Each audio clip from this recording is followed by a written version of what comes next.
Welcome to this lesson using the SDS Safety Datasheet Management Program template. In this session, I will guide you through how this template helps us effectively organize and manage all chemical safety information in the workplace.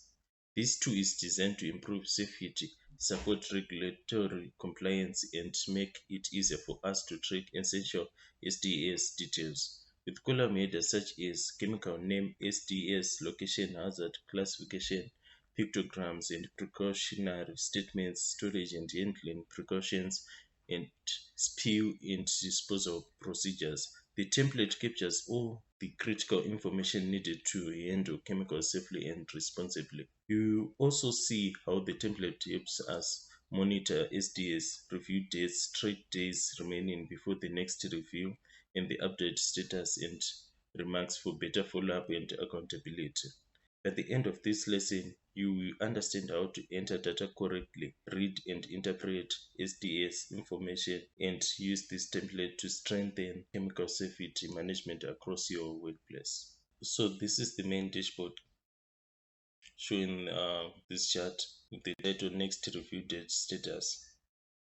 So it is 4 classes, tracking time lapsed, displaying all the records which are no longer necessary to track, then overdue, due soon, still on time. Then we also have here on the upper left corner 7 records. So if you add all these numbers, you get 7 here. Then also we have the current date. Then here we have the SDS records. SDS records between this date range. So this is our first date and this is our end date. So if you change anything here, let's say we change to 2024, you see that we have no records between this date range and this date range. Basically, this is the formula which I'm using. I'm using the count ifs. So this is the main dashboard. And here we have the report form. So this is our report form. This report section is designed to give you a focused view of a single record pulled from the full data table, which is our chemical safety data register worksheet, right? By entering a specific SDS ID in this cell, the form retrieves all related details for that record, such as SDS location, inventory location, supplier, hazard classification, hazard statements, allowing for quick reference or updates. This setup is made possible using a combination of VLOOKUP and the if functions, which dynamically fetch and display data from the main table in the next worksheet. Capturing data one record at a time ensures accuracy and simplifies reviewing or editing. So basically all the IDs are recorded in column D. Make sure to only use these IDs exactly as they are. So this is our column D. So if we use any ID from this column, here we have B26. So if we change here to B20, as you can see, we have no record of B20 in this column. So always make sure to use exactly the IDs as they are in this column. So let's change to B27. See, so this is our B27.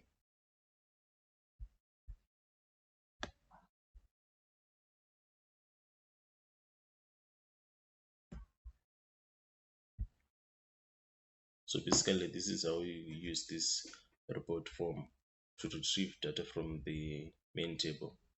So if you want to learn more on how to save, please watch out my tutorial. I'll provide the link in the description below on how to use or how to save this report as a Word document or as a PDF document.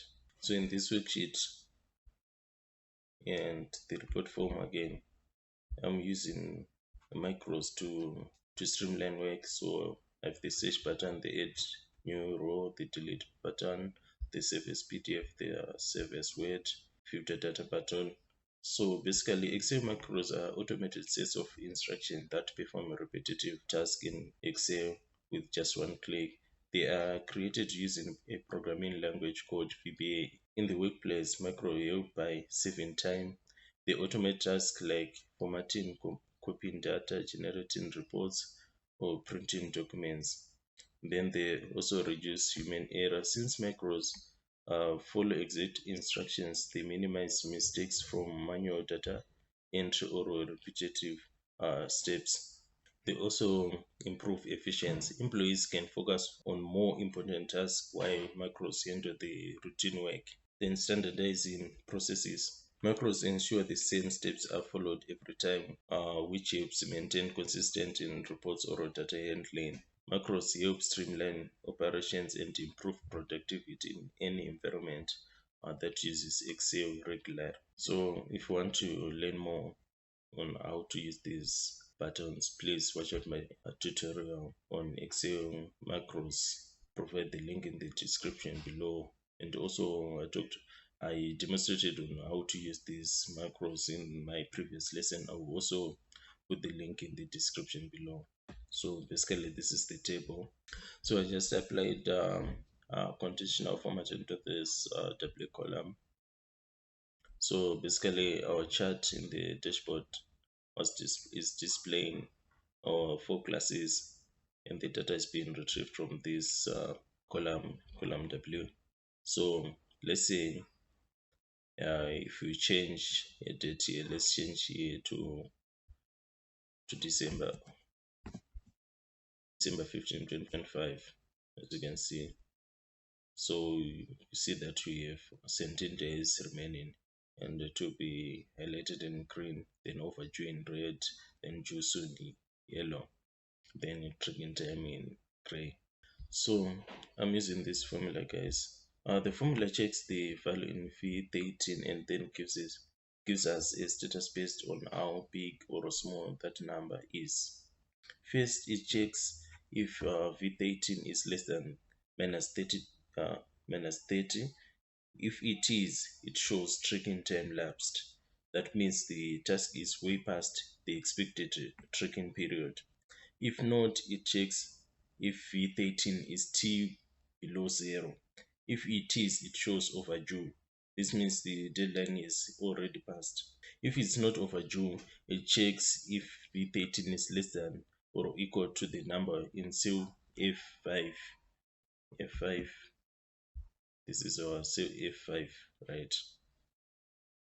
If true, it shows due soon. This means the deadline is getting close. Then, if none of the above conditions are met, it shows still on time. This means there's still enough time before the task becomes due. So this is what column W is showing, and also column um, V. So we change the dates here in cell in column U, right? So also in column V, I'm using this formula. Next review date, this one, minus the date, the current date, uh, in cell F3.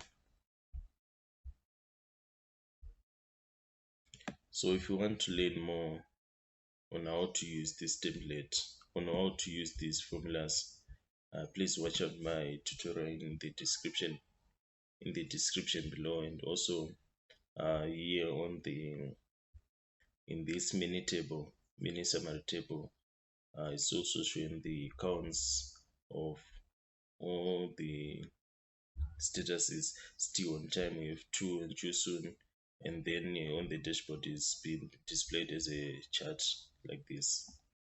In conclusion, macros are powerful tools that can transform how you work, eliminating repetitive tasks, reducing errors, and helping you work smarter, not harder. Whether you are managing data, generating reports, or handling administrative duties, macros can save you valuable time and bring you consistency to your processes. To see these macros in action and learn how to apply them to your own Excel projects, make sure to watch my tutorial linked in the description below. It will guide you step by step through real examples you can use at your workplace. Don't forget to like, share, and subscribe for more Excel tips and custom tools.